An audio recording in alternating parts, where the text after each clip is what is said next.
अमल से बनती है जन्नत भी जहन्नम भी, अमल से बनती है जन्नत भी जहन्नम भी, ये खाकी अपनी फितरत में ना नारी है ना नूरी। अल्लाह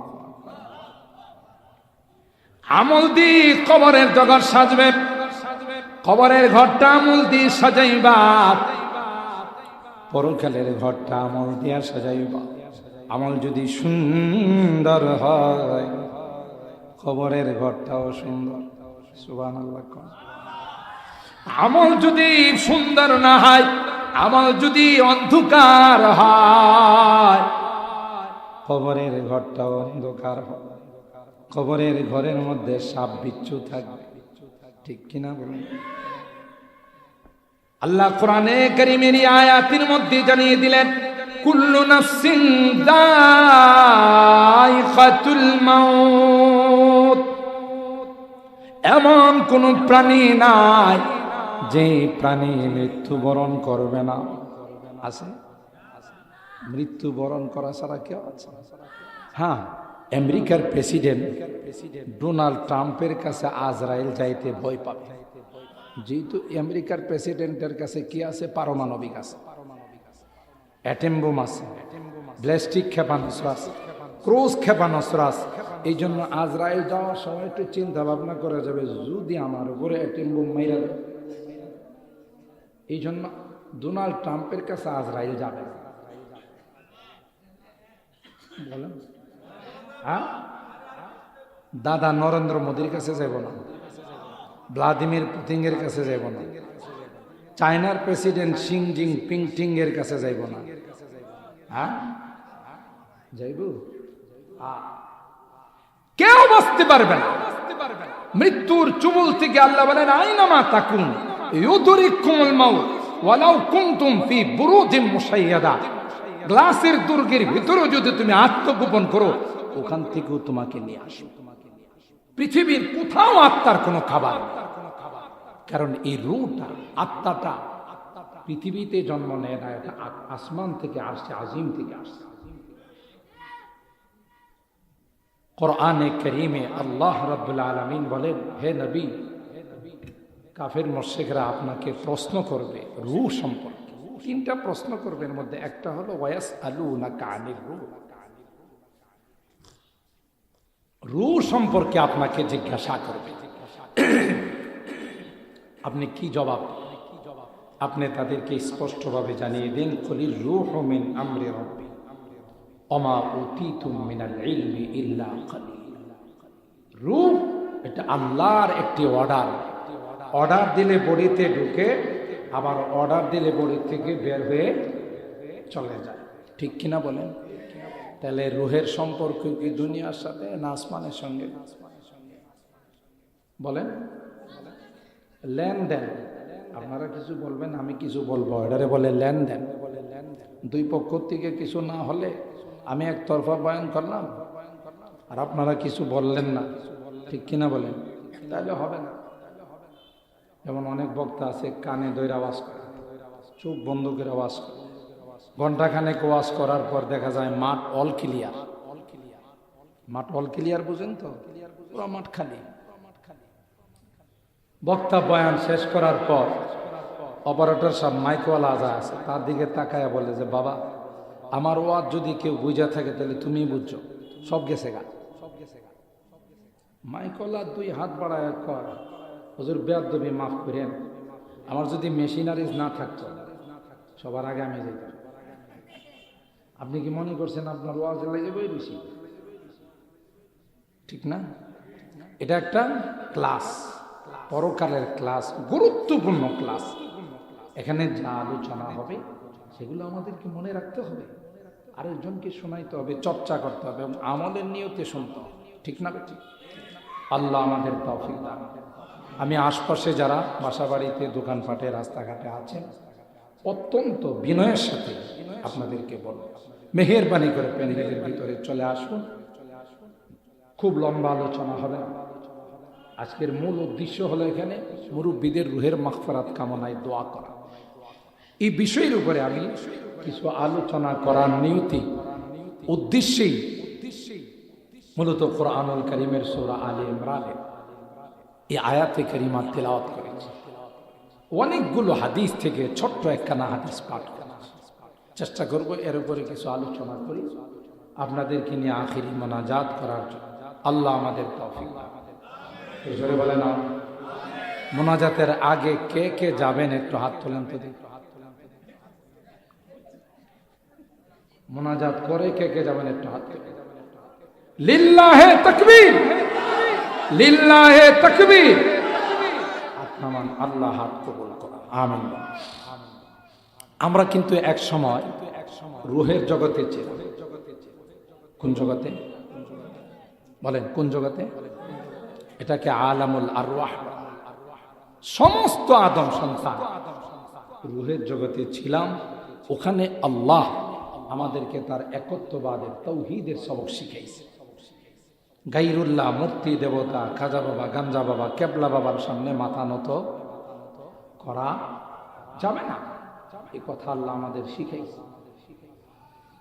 ওই জগৎ থেকে আল্লাহ আমাদেরকে দ্বিতীয় জগতে পাঠাইছেন, আলামুল আরহাম, মার পেটের জগৎ। ঠিক না? ঠিক কিনা? সেখান থেকে আমরা বর্তমান 3 নাম্বার জগৎ, দুনিয়া, আলামুদ দুনিয়া, দুনিয়ার জগতে কে পাঠাইছে? বলুন বলুন, কে পাঠাইছে? এটা কি শেষ না আরো জগৎ আছে? এরপরে আরেকটা জগতের নাম হলো আলামুল বরজখ, কবরের জগৎ। বলেন ঠিক কিনা? মানুষ মারা গেলে আমরা কোন জগতে পাঠাই? কবরের জগতে। কবরের জগতে আমরা দাফন করি, ঠিক না? দাফন যখন করি, মাটি যখন দিই, কোনো একটা দোয়া পড়ি না? মিনহা খালাকনাকুম ওয়া ফিহা নুঈদুকুম ওয়া মিনহা নুখরিজুকুম তারাতান উখরা। এই দোয়াটার অর্থ হলো, আল্লাহ ডাক দেয়া কয়, মিনহা খলাকনাকুম, এই মাটি দিয়ে তোমাদেরকে বানাইছি, আবার এই মাটির মধ্যে তোমাদেরকে ফেরত নেয়ার। ঠিক কিনা? কবরের জগৎ তোমাদের চিরস্থায়ী ঠিকানা নয়, ওখান থেকেও আমি আমার আল্লাহ পুনরায় উঠাবো। ওয়া মিনহা নুখরিজুকুম তারাতান উখরা, ওখান থেকে আবার তোমাদেরকে উঠায় নেবে। বোঝা গেল এটাও শেষ জগৎ। আরেকটা জগৎ আছে, 5 নম্বর জগতের নাম হলো আলামুল মাহশার, হাসরের ময়দান। ওখানে হিসাব নিকাশ হবে।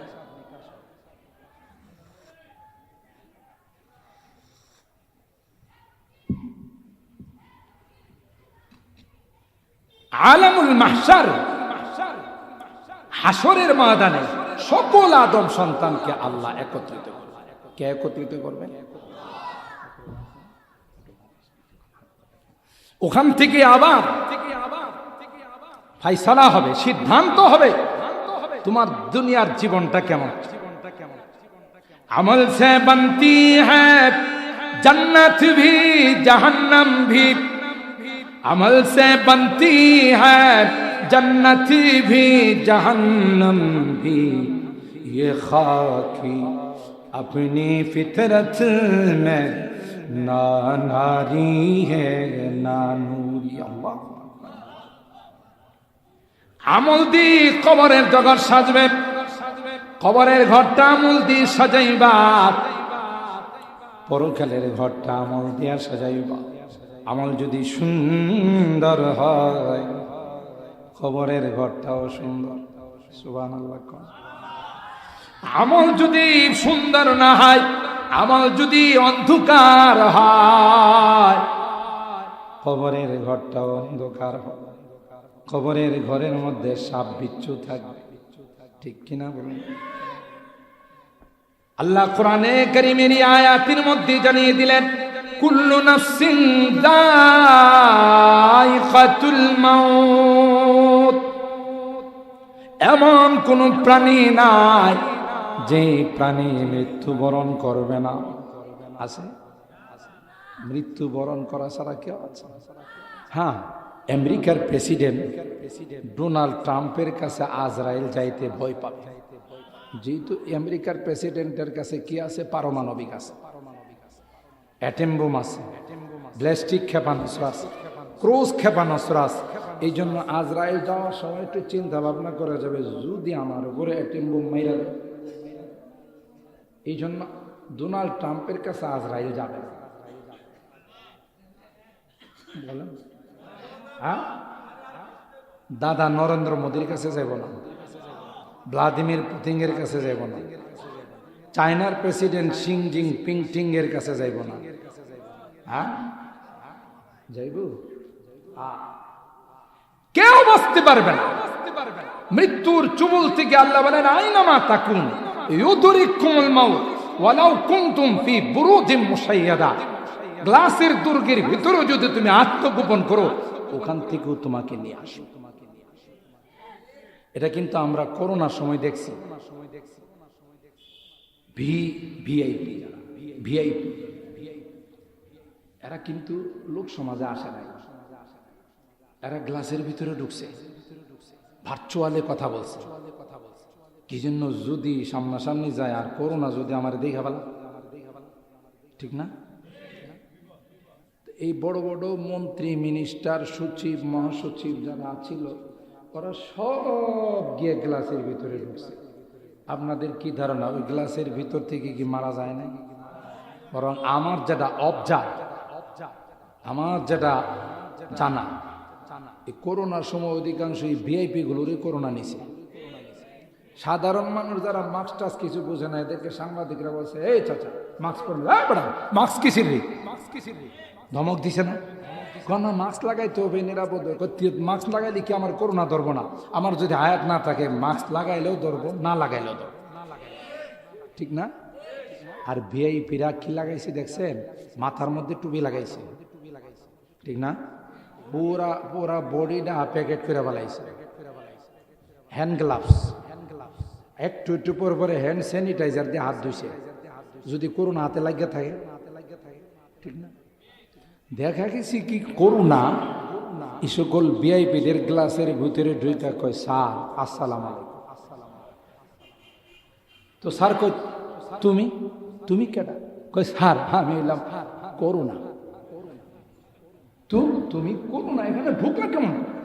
আমি তো গ্লাসের ভিতরে ঢুকে গেছি। কই, স্যার গ্লাস যে ফিটিং করছেন, স্ক্রু লাগাইছেন, স্ক্রু ছিদ্র দিয়ে আমি ঢুকে গেছি, আমার জন্য বেশি জায়গা লাগে না। মাদ্রাসাগুলো খোলা, হেফসখানাগুলো খোলা, ছোট ছোট পিচ্ছি পাচ্ছিরা ওখানে লেখাপড়া করে। আর পিচ্ছিদের অভ্যাস হলো এক জায়গায় শোয়াইলে গড়াইতে গড়াইতে আধা কিলো যায়।